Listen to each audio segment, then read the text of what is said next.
1. You will hear a conversation between an agent from City House Services and a customer who wants to have her house cleaned. First, you have some time to look at questions 1 to 4.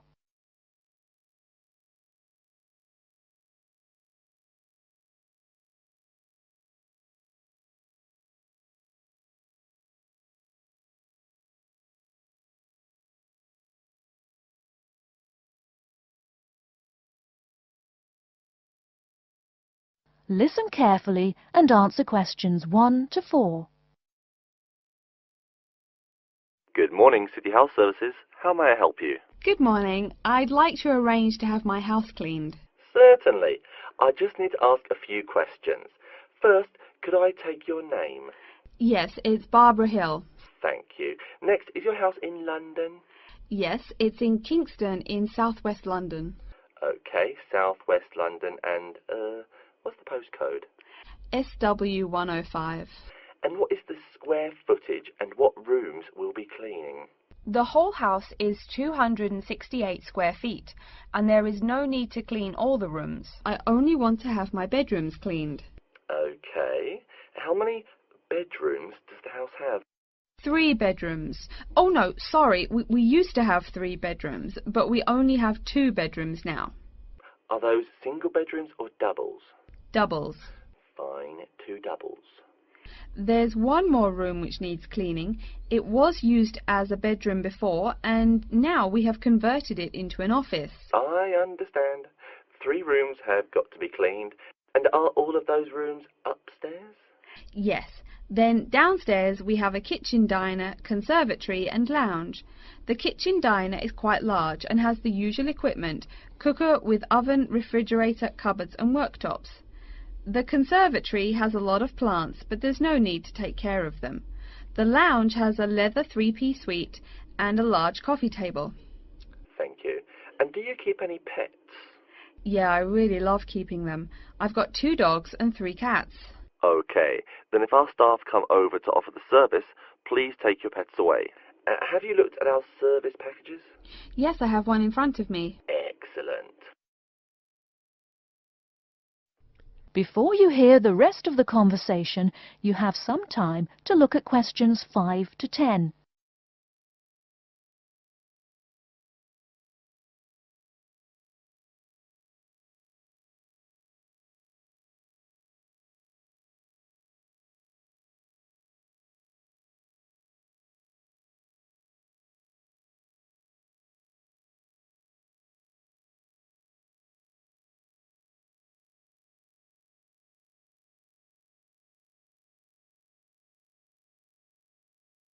Now listen and answer questions 5 to 10.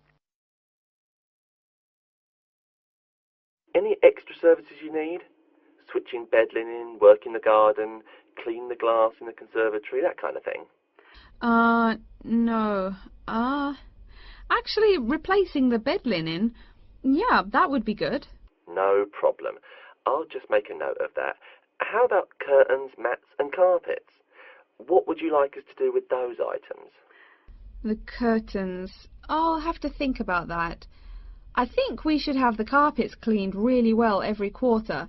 Mats can just be done with the laundry. Of course. How about clothes? We can have our staff wash and iron them, or we can have them taken to a dry cleaner. Washing and ironing. No, just ironing. That'll be okay. Okay, fine. I know quite a bit about what you want now. I should let you know that we're located on 12 Amy's Road. That's A-M-Y-E-S. And we work on from Monday to Sunday except Tuesday and Wednesday. Could you let me know when is convenient for you? Next Friday. No. Oh, that's no good. My son invites his friends over in the afternoon that day. Perhaps next Thursday or next Saturday? Let me check. Okay, next Thursday. When is it convenient for us to come over and provide the service? Is it okay if we come in the morning? Or we may come in the afternoon. It depends on your schedule. I'm okay with any time. Just give me a call to let me know you're coming before you arrive. Sure we will. By the way, how long will it take for the service? We usually work 1 to 3 hours for house cleaning, and the work will take 3 hours at most. And of course, if it takes more than 3 hours, you should pay extra for it. Fine. So, let me just do some calculations. That is the end of part 1. You now have half a minute to check your answers.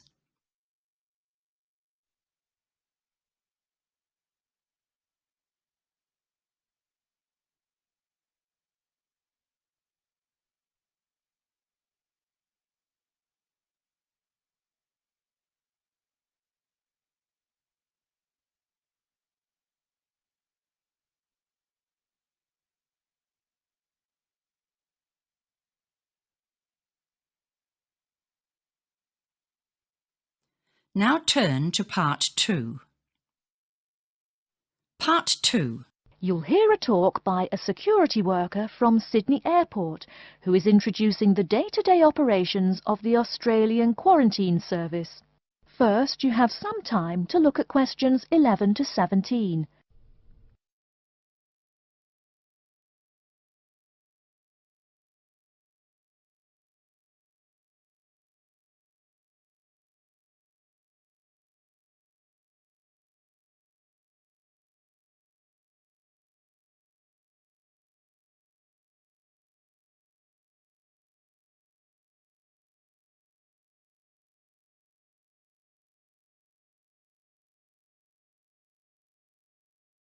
Now, listen carefully and answer questions 11 to 17.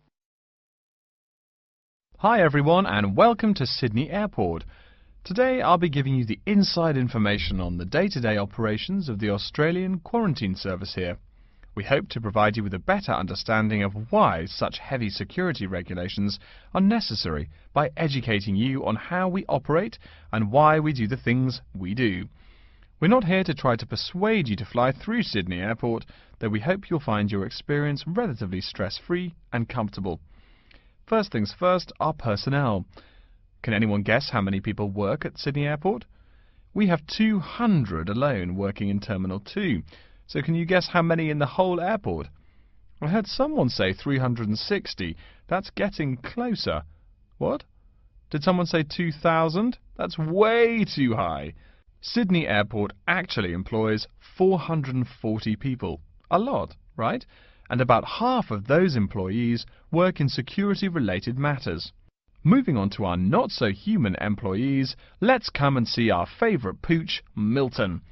Milton is our best drug-sniffing dog on the force. He's friendly to most people. You can even come pet him at the end of our tour. Burnouts, beware though. He'll find everything. Notice that even though there are so many of us around him, Milton stays quite calm. This is the precise reason he was chosen for the job. Dogs that are chosen are not predisposed to sniff out different narcotics. That's something we teach them already.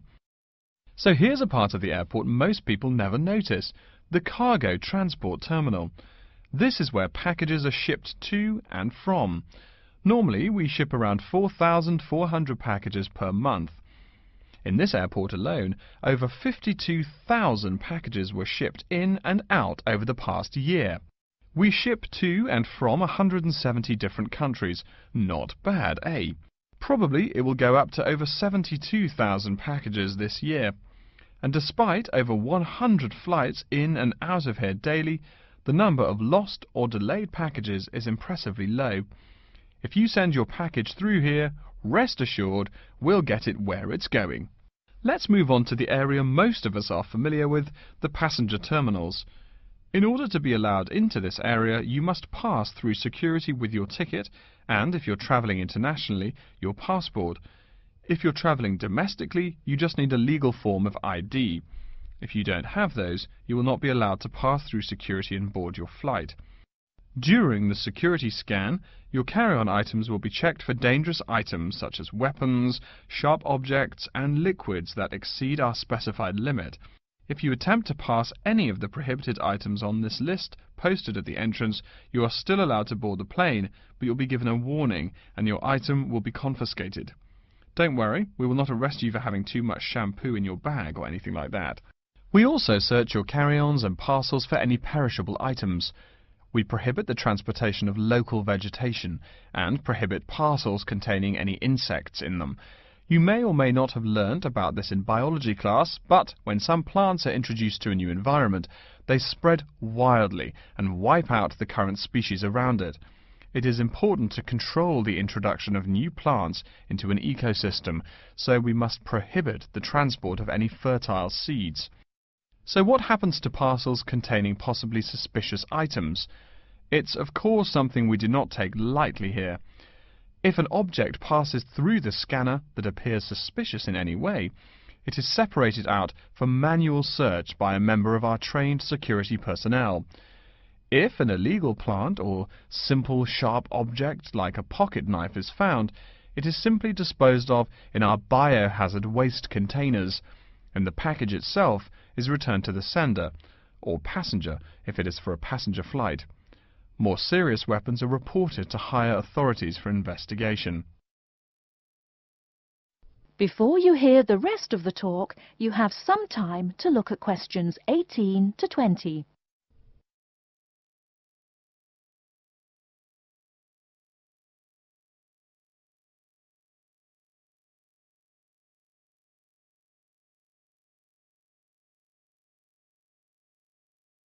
Now listen and answer questions 18 to 20. As far as parcel security, the material of the parcel is important. For shipped goods, the most common material used and the most widely accepted is paper. Make sure it is packed sturdy enough with no rips or tears. We've definitely had packages rip open before due to haphazard packing. A more common problem, though, is the package labels. When an item does not make it to the right place, this is the most common reason. The label may not be in the right place or marked clearly enough. If you're receiving any items from abroad that must be declared, please remember our guidelines in order to ensure the timely delivery of your item. Make sure it is packed correctly, and we ask that you notify customs between 2 and 10 days within the item's scheduled arrival date. OK, before we move on, are there any questions? That is the end of part 2. You now have half a minute to check your answers.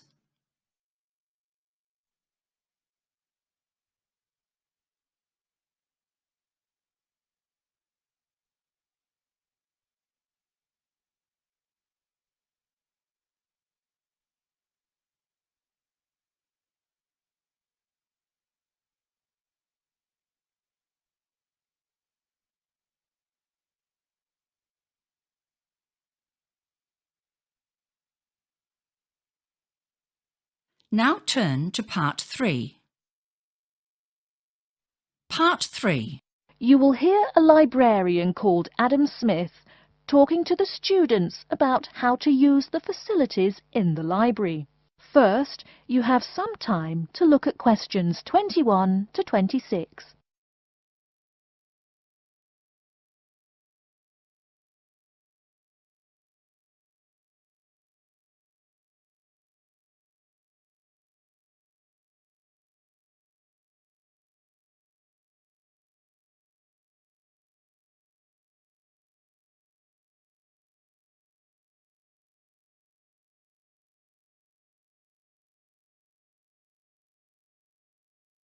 Now listen carefully and answer questions 21 to 26. Welcome.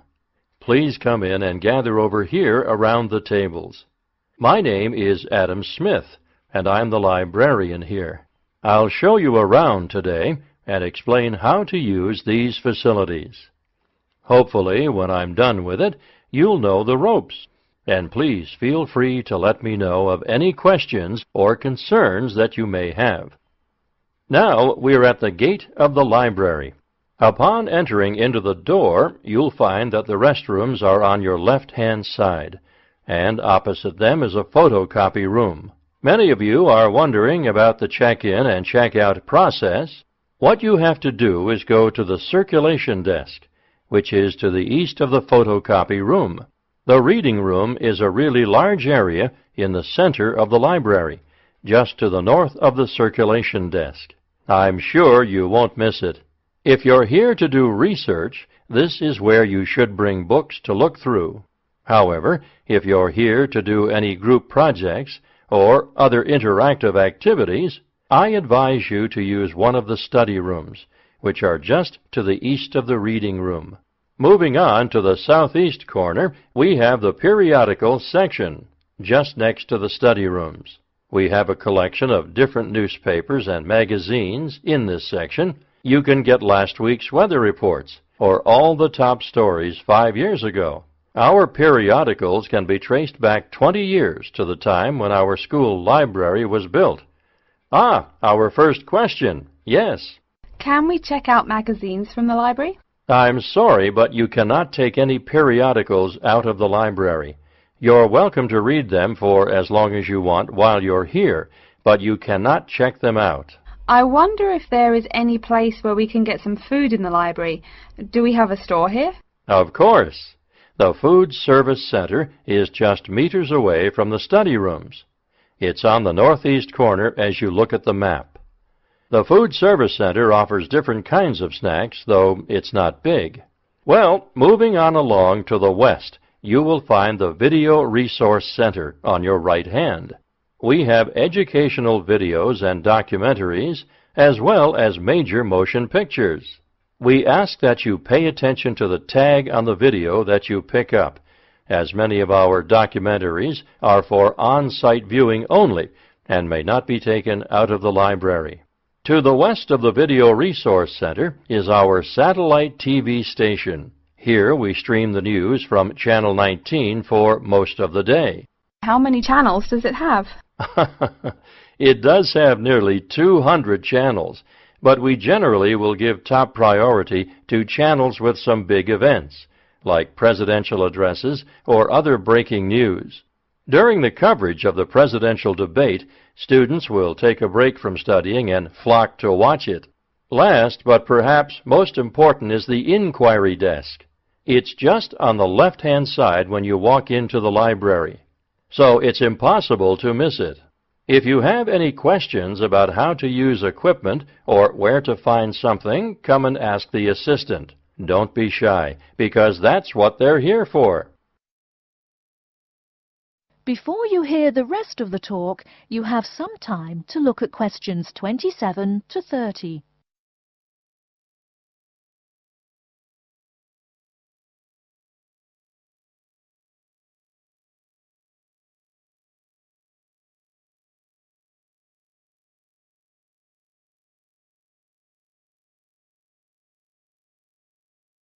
Now listen and answer questions 27 to 30. Speaking of questions, one of the questions we get asked is how to actually check out a book once a student has picked one out. If it's a fiction or non-fiction book, look for the pink and yellow checkout card inside the back cover of the book. You can also find information about the book on these cards, including its publishing date, genre, ISBN, and a log of dates it's been checked out before. Present this card to me or any library assistant, and we'll stamp it, and then the book can be kept for 3 weeks. You can find general information on a field of study by using one of our subject guides. We have them on paper here, but any of our computers will allow you to search within fields as well.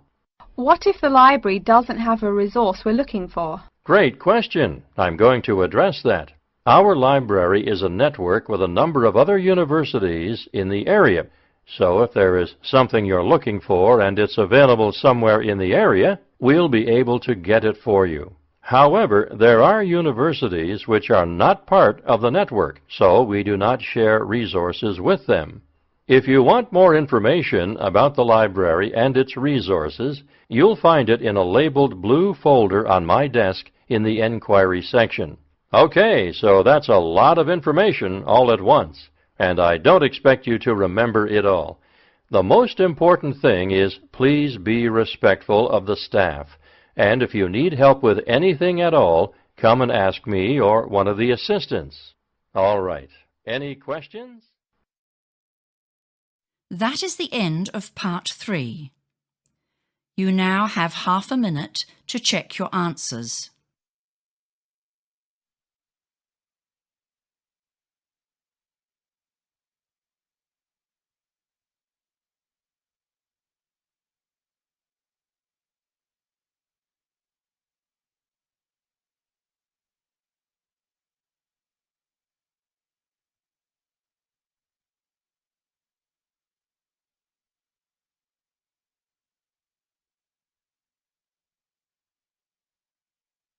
Now turn to part 4.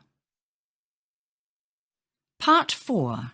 You will hear a lecture about Crocodylus niloticus and its living habits. First, you have some time to look at questions 31 to 40.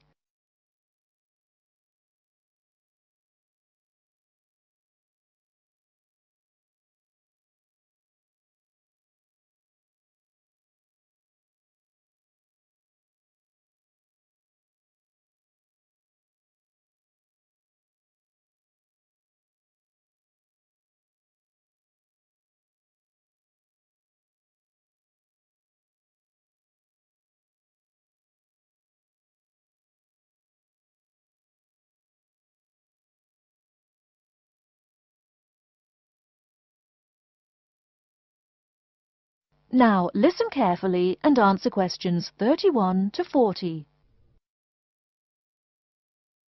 Good morning. Today we will continue our study of Crocodylus niloticus by talking about its living habits. We've already discussed the evolutionary attributes that set it apart from its crocodile relatives. Does everyone remember that? Yes, it has an extremely narrow snout and 3 or 4 rows of protective scales on its back, as compared to 2 rows on other members of the Crocodylus genus. Let's take a look at how these carnivorous man-eaters live, where they live, and finally, whether they really deserve their vicious reputation. To start, I'd like to address a great question posed to me by a student during yesterday's office hours. We talked about the distribution of crocodiles in Africa and saw that they are highly concentrated in the south and west of the continent. This student noticed that on the map displaying the distribution of crocodiles across Africa, there were no crocodiles in the northern region, and found no mention in the literature of the existence of crocodiles in the north of Africa. Why might there be no crocodiles in North Africa? Let's save this question for later in the lecture. To find out more about the social habits of the African crocodile, one researcher named Tara Shine of the University of Ulster in Northern Ireland conducted a survey of the wetlands in Mauritania and received reports of 46 crocodiles living in one group, or float as we say when referring to crocodiles, though the usual number is a little less than half of that. In general, crocodiles are more highly concentrated in wet subtropical environments near bodies of water and rich vegetation. While South American crocodiles thrive in cool rainforests, the African crocodile is more equipped for heat. Though they can survive at the hot temperatures found in some deserts, they are not equipped to handle dry climates and thus cannot survive in places like the Sahara Desert of North Africa. As cold-blooded animals, crocodiles' core temperatures fluctuate from their average of 38 degrees Celsius as external conditions change. Thus, they need to avoid extreme temperatures. Others live an underwater life, keeping a body temperature close to that of the water. As their own unique method of regulating their body temperatures, some African crocodiles have made dens by digging holes in the ground to provide themselves with a cool, dark place to retreat from the hot African sun. Speaking of the hot African sun, let's go back to the question asked at the beginning of the lecture. We know that there used to be crocodiles in northern Africa, yet today there are none. What are some possible explanations for this? Some students have suggested that the African crocodile has evolved from a desert creature into a wetland creature, thus causing them to migrate south for more appropriate conditions. Others presume that the crocodile was hunted out of northern Africa by a fiercer predator. While these are intelligent guesses, The real story is a little bit different. The key to this migration is that the Sahara Desert did not always cover the north of Africa.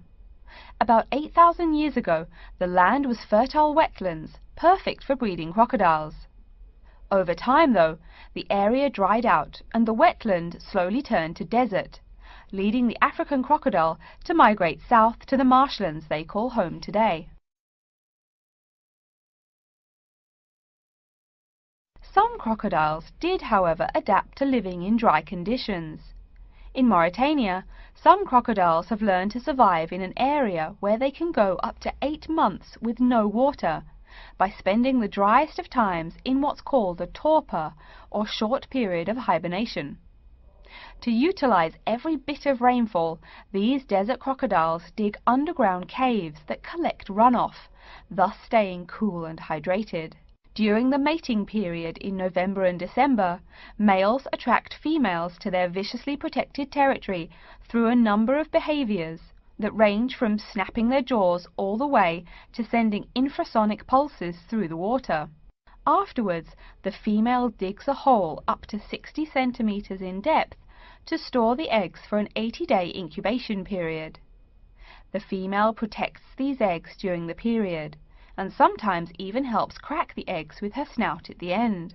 These teeth-gnashing carnivores are softer than we think. Although these vicious creatures have attacked humans on a few occasions, the residents are not afraid of them. In fact, they show a great deal of reverence towards these wondrous creatures. Some say that crocodiles bring water to their habitat, so if they leave, they will bring the water with them. Obviously this is not true, but it demonstrates the admiration the inhabiting people have for crocodiles. Generally, crocodiles do not predate on humans. They attack when humans populate the crocodile's habitat, instilling fear and uneasiness in the crocs. Like any other species, crocodiles are known to attack when feeling fear. There's still a lot more to be discovered about the African crocodile. Researchers want to know more about the population size, how many crocodiles inhabit Africa in all, how they form separate floats, etc. There is still also much to learn about migration patterns and relations to other populations of crocodiles now found in other parts of the world. Next time, we'll examine a few specific case studies of crocodile populations in southern Africa. That is the end of part 4. You now have half a minute to check your answers.